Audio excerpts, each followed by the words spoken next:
Hello everyone, this is Adarsh Singh from RML NLU Lucknow.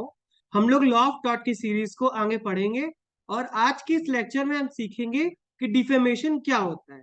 Law of taught के अंदर जो topic है डिफेमेशन, उसको हमने टू पार्ट्स में डिवाइड किया है। पहले पार्ट में हमारा डिफेमेशन असेंशियल के साथ रहेगा। रेस्ट ऑफ द पार्ट हम करेंगे डिफेंसेस ऑफ डिफेमेशन। तो ये हमारा फर्स्ट पार्ट है जिसमें हम डिफेंसेस नहीं करेंगे, definition and essential of defamation तक इसको कंप्लीट करेंगे। तो हम लोग देखेंगे कि डिफेमेशन होता क्या है। तो जैसे कि आप लोगों को पता है कि डिफेमेशन क्या है, इंजरी है आपकी रिपुटेशन पे। रिपुटेशन क्या होती है? रिपुटेशन होती है जो आपकी सोसाइटी आपके लिए परसीव करती है। सोसाइटी की नजरों में आपकी वैल्यू क्या है? वो होती है रिपुटेशन। ठीक है। तो डिफेमेशन, अगर हम डेफिनेशन समझेंगे डिफेमेशन की, तो डिफेमेशन की डेफिनेशन होगी वह इंजरी जो पर्सन की रेपुटेशन पे, same as if injury to the property. जैसे कि इंजरी टू द प्रॉपर्टी कुछ भी हो सकता है, ट्रेसपास भी हो सकता है। तो वैसे ही अगर आपके कोई रेपुटेशन पे हर्ट करता है, हार्म करता है, इंजरी करता है, वैल्यू डाउन करता है उसकी, तो वो होता है डिफेमेशन। ठीक है। चलिए, डिफेमेशन दो प्रकार में हम बांट सकते हैं, that it is of two types. First that is libel, second is slander. ठीक है। देखिए, the broad distinction between the two is libel is address to the eyes, while slander is address to the ear. मैंने इसको कैसे याद किया था for your better की इससे कंफ्यूजन ना हो। तो S stand for slander, S stand for spoken.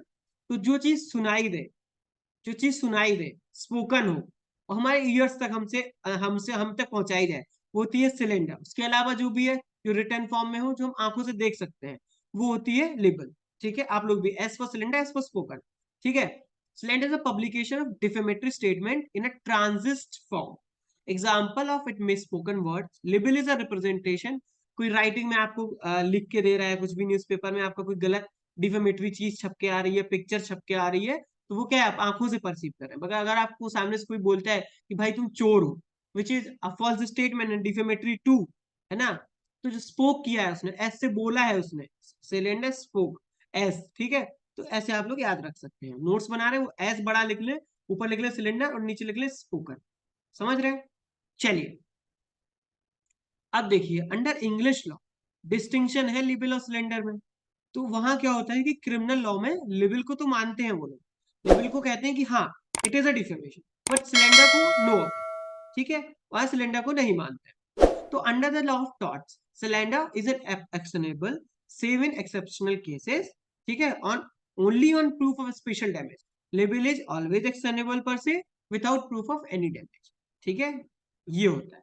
देखिए, अब स्लेंडर ऑल्सो एक्शनेबल इन एक्सेप्शनल केसेस। अब वो एक्सेप्शनल केसेस है क्या? ठीक है। तो जैसे imputation of criminal offense to the plaintiff, पहला। दूसरा हो गया इम्पुटेशन ऑफ कंटीजियस और infectious disease to the plaintiff which has effect of preventing others from associating with the plaintiff. Suppose कीजिए कि अगर देखिए पर्सन ए को एड्स है, person B who is a doctor, person A जानता है, B जानता है कि उसकी ए की शादी किससे होने वाली, और उसको जाके बोल देता है कि भैया इनको एड्स है। ठीक है। उसके घर वालों से बोल देता है कि भैया देखो इनको एड्स है। तो उसने क्या किया, उसने बताया है, स्पोक किया है, स्पीक किया है उसने। ठीक है। तो ये भी तुम्हारा एक्सेप्शन में जाएगा, कारण क्योंकि it is done for the public good और फॉर जनरल इंटरेस्ट। मतलब उसका कोई general interest in the sense कि किसी का भला होने के लिए अगर कुछ बोला जाए, तो इसलिए स्लेंडर के एक्सेप्शन में आता है। तीसरा, imputation that the person is incompetent, dishonest, unfit regarding the office. ठीक है। जैसे अब डिसऑनेस्ट या आप इनकम्पिटेंट ले लीजिए, आईआईटी वगैरह में एक पर्टिकुलर कैप है 75% की। ठीक है। अगर कोई पर्सन है, उसने फॉर्ज सर्टिफिकेट बनवा लिया, अपनी मार्कशीट का फॉर्ज मार्कशीट बना ली, तो क्या है, उसने डिसऑनेस्टी दिखाई है। तो तुम जाके बोल सकते हो कि authority kindly check his marksheet, is a dishonest person. समझ रहे हैं? इम्पिटेशन ऑफ अनचेस्टी और अडल्ट्री टू एनी वुमेन और गर्ल। ठीक है। चलिए, अब इंडियन लॉ क्या कहता है दोनों पे, हम वो समझते हैं। जैसे, it has been noted that above in English law, criminal law, distinction is made between slander and libel. There libel is a crime but slander is not. Slander is only a civil wrong in England. समझ रहे हैं? ये नहीं कह सकते, वो मानते नहीं है उसको, उन्होंने डिस्टिंक्ट करके रखा है। कैसे? देखिए, लिबिल को उन्होंने क्रिमिनल में रख दिया है, बल्कि सिलेंडर को किसमें रखा है, सिविल में। हमारे यहाँ क्या है देखिए, criminal law in India does not make any distinction between the same. Criminal law India के डिस्टिंक्शन नहीं करता है दोनों में, दोनों माने जाते हैं criminal offence under section 499 IPC, धारा 499 भारतीय दंड संहिता। ठीक है, चलिए अब हम देखते हैं असेंशियल ऑफ डिफेमेशन। तो बिना असेंशियल के हम नहीं बता सकते हैं कि डिफेमेशन होगा कि नहीं होगा। तो first we need to understand what are its essentials. ठीक है, चलिए तो पहला असेंशियल क्या होगा कि स्टेटमेंट मस्ट बी डिफेमेटरी। ऐसा कोई स्टेटमेंट जो डिफेमेटरी हो। मान लो कोई आके बोले कि तुम चोर हो, और वो पर्सन ऑलरेडी 378 सेक्शन आईपीसी में जेल में है, या वो ट्रायल चल रहा है उसका, वो बेल पे बाहर है। 378 रिफर्स टू थेफ्ट, कि जो बताता है कि इसने चोरी करी है। ठीक है, या वो कन्विक्ट होके निकला है, उसने पूरी अपनी सजा काट लिया, वो निकला है तो बोला था भैया तुम चोर हो। ठीक है, तो वो डिफेमेटरी होगा कि नहीं होगा। ठीक है, ठीक है, दूसरी चीज हम देखते हैं, the said statement must refer to the plaintiff.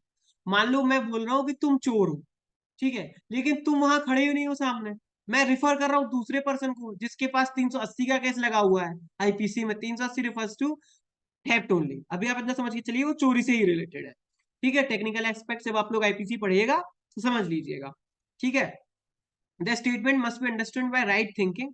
हाँ, रिफर कैसे कर रहा है वो हम कैसे पता करेंगे? कोई भी नॉर्मल प्रूडेंट मैन या रीजनेबल माइंडेड पर्सन को पता चल सके कि आपको ही रिफर कर रहे हैं, या आपके नाम लेके, या आपको सीधा आपके सामने आके आपको उंगली करके बोलना कि भाई यू आर द वन। समझ रहे हैं ऐसे?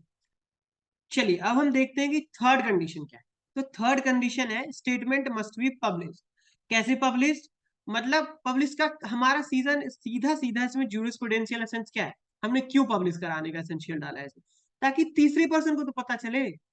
अगर आप और आपका मित्र ही आमने सामने दूसरे को डिफेमेटरी कुछ बोल रहे हैं, ठीक है, रिपुटेशन को हर्ट कर रहे हैं, बट किसी को पता ही नहीं है। जब सोसाइटी में आपकी रिपुटेशन है, उसी सोसाइटी में किसी को पता नहीं, तो आपकी डिफेमेशन नहीं हो। समझ रहे? आप बोलते हैं कि मैं अपने बेस्ट फ्रेंड को कमरे में लाता हूँ, उसको खूब डिफेम करता हूँ, क्या डिफेमेशन नहीं लगेगा? हाँ, जब तक नहीं लगेगा जब तक कोई तीसरा पर्सन आप दोनों की बात ना सुन रहा हो। समझ रहे हैं? चलिए अब हम देखते हैं कि the statement must be defamatory. तो defamatory statement is the one which tend to injure the reputation. Defamatory statement, आप पूछेंगे भैया डिफेमेटरी स्टेटमेंट क्या होता है, तो हम यही सीधा सीधा बताएंगे आपको कि डिफेमेटरी स्टेटमेंट क्या है। वह स्टेटमेंट जो आपकी रेपुटेशन को हर्ट करे। समझ रहे हैं?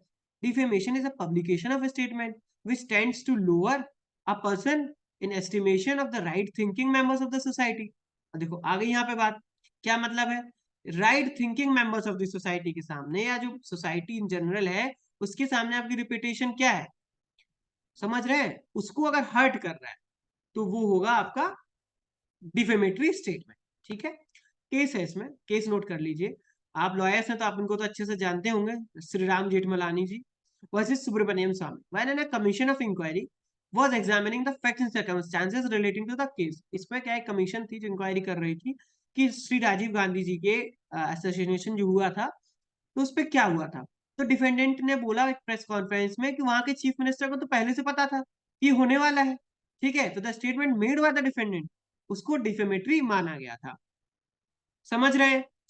उसको डिफेमेटरी माना गया था क्योंकि वो गलत था, ऐसा कोई किसी को पहले से मालूम नहीं था, जो बाद में लेटर ऑन फाउंड हुआ और उन्होंने पब्लिक उस पर बोला था, इंफॉर्मेशन दी थी। ठीक है, चलिए तो उन पर डैमेज लगा था। अब हाई कोर्ट ने बोला था कि 5 लाख अगर डैमेज वो पे कर।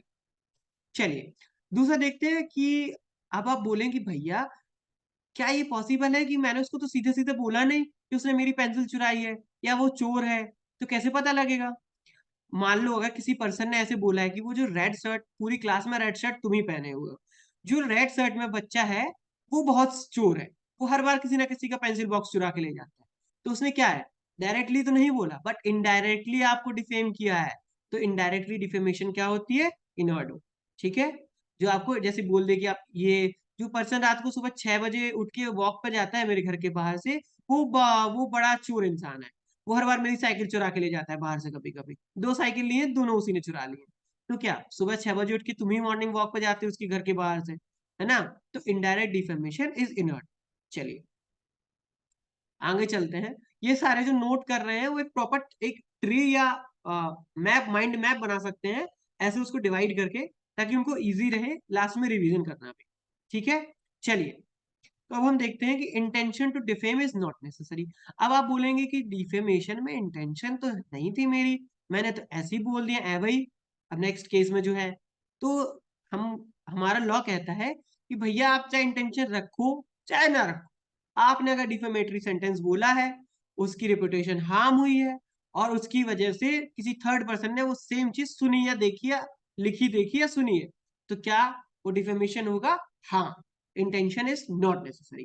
केस देखिए मैरिसन वाला, इसमें क्या था, defendant in a good faith published a mistaken statement that plaintiff have given birth to twins, but ये स्टेटमेंट गलत था, बट इन्होंने क्या किया था, गुड फेथ में। तो हमारा लॉ क्या कहता है कि इंटेंशन देखी ही नहीं जाती है डिफेमेशन में, तो ये माना जाएगा आपका डिफेमेटरी। ठीक है, कोर्ट ने उसको डिफेमेटरी हल किया। अब दूसरी चीज, statement must refer to the plaintiff.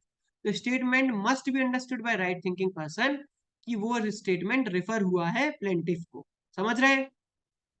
तो in an action for defamation, the plaintiff has to prove that there the statement of which he complains refers to him. It is a material, ये immaterial है कि defendant did not intend to defame, वही intention की बात आ जाती है। If the person to whom the statement was published, मान लो अगर आप किसी दोस्त के बारे में कुछ भी पब्लिश करा देते हैं जो कि गलत है ना, तो वो माना जाएगा अगर आप उसी को डायरेक्ट रिफर कर रहे हैं तो। चलिए, एक केस आता है कि भैया हम तो पूरी जनरल सोसाइटी ऐसा बोले थे, तो क्या हम पे केस हो सकता है? तो जैसे when a words refers to a group of individuals और a class of persons number, और तो तब क्या हो सकता है, no member of the class और ग्रुप कैन सू, कोई नहीं कर सकता है। समझ रहे हैं? जैसे केस में हुआ था फानू वर्सेस मेलकॉन्सन में, कि in an article published by the defendant it was mentioned that cruelty was practiced upon employees in some of the Irish factories. From that article as a whole, including the reference to Waterford itself, it was considered that plaintiff Waterford factory was aimed at in the action for, हो गया था इसमें। जैसे मान लो क्या हुआ था इसमें, ये तो डिफेमेशन के लिए एक्शन हो गया था, लेकिन अगर आप बोलते हैं पूरी क्लास ऑफ पर्सन, देखिए मैं बताऊं क्लास ऑफ पर्सन से आप क्या देखते हैं। क्लास ऑफ पर्सन, मान लो कि मैं पूरा बोल दूं कि आपका जो बैच है पूरे कॉलेज का, वो बिल्कुल नालायक बैच, हो सकता है वो डिफेमेटरी सेंटेंस में कुछ बोल दूं, है ना? तो कोई भी क्लास का एक पर्सन जाके वाइस चांसलर या कोर्ट में नहीं जाके बोलेगा कोर्ट में कि भैया ये डिफेमेशन मैं फाइल कर रहा हूँ, मैं डिफेम हूँ, क्योंकि एक ग्रुप और a class as a whole मैंने बोला। ठीक है, चलिए आगे चलते हैं। The statement must be publish. क्यों पब्लिश होना चाहिए? ताकि जिस सोसाइटी में आपकी रेपुटेशन है उसको पता रहे, समझ रहे? Refer to the third person. तो publication means making the defamatory matter known to some person other than the one who is defame. जो डिफेम हुआ है इसके अलावा किसको पता है? ठीक है, इसमें केस था महेंद्र राम वर्सेस हरमंदन प्रसाद। देखिए जो मैं अभी कुछ चीजें नहीं बोल रहा हूँ इसमें, द रीजन बीइंग क्योंकि मैंने आपको शॉर्ट में समझा दिया है, बट जो लोग नोट्स बना रहे हैं वो प्रॉपर तरीके से नोट्स बनाते जाएं, जो जो पीपीटी में है, और एक बॉक्स बनाते जाएं नोट्स के बीच में ऐसे करके पूरा। और जो मैं बोल रहा हूँ उसको अपनी हिंदी में इंग्लिश में जैसा आपको ठीक लगे शॉर्ट में लिख लीजिए, स्टोरी फॉर्मेट। ठीक है, तो इन महेंद्र राम वर्सेस हरमन प्रसाद में क्या होता, डिफेंडेंट ने एक लेटर भेजा जो डिफेमेटरी था, लेकिन भेजा किस लैंग्वेज में है? उर्दू में। सपोज मैं आपको शॉर्ट में बताऊं, ए से अमर ले लो, बी से बबलू ले लो। अमर ने लेटर भेजा बबलू को, कैसे भेजा? एक डिफेमेटरी लेटर भेजा, उसके अंदर किस लैंग्वेज में लिख के भेजा? उर्दू में। बबलू के पास लेटर पहुंचा, बबलू ने वो लेटर उससे पढ़वाया जिसको उर्दू आती थी, अब क्या हुआ? पब्लिश हो गया, तीसरे पर्सन तक पहुंच गया। ठीक है, अब कोर्ट क्या देखेगा? कोर्ट दो चीजें देखेगा, या ये थर्ड पर्सन तक रीच हुआ कि नहीं हुआ। उसके पहले कोर्ट क्या देखेगा कि क्या जो डिफेंडेंट है, ए से जो है डिफेंडेंट, क्या उसको पता था कि बबलू को उर्दू आती थी कि नहीं आती थी? अगर उसको पता था कि बबलू को उर्दू आती है, तो वो डिफेमेटरी नहीं, डिफेमेशन में नहीं जाएगा, क्योंकि बबलू ने जानबूझ के तीसरे पर्सन को दिया है वो लेटर पढ़ने को। जबकि अगर उसे पता था कि उर्दू नहीं आती है, पता था कि उर्दू आती नहीं आती, तब वो नहीं माना जाएगा, क्योंकि उसको नॉलेज के लाने के लिए तो थर्ड पर्सन को देना ही पड़ेगा ना। ठीक है, चलिए अब देखिए communication between husband and wife. तो these are the privileged communication, क्योंकि हमारा लॉ कहता है कि हस्बैंड और वाइफ को एक ही एंटिटी माने, समझ रहे हैं? इसलिए ये नहीं माना जाएगा। ठीक है, तो अभी हमारा पार्ट वन यही खत्म होता है। अगर आपको कोई भी डाउट है, कोई भी क्वेरी है, तो आप हमें मेल कर सकते हैं या डीएम कर सकते हैं हमारे इंस्टाग्राम हैंडल पे। और पार्ट वन हम यही खत्म करते हैं। पार्ट टू जिसमें डिफेंसेस ऑफ डिफेमेशन होगा, वो नेक्स्ट वीडियो के फॉर्म में अपलोड कर दिया जाएगा। Thank you.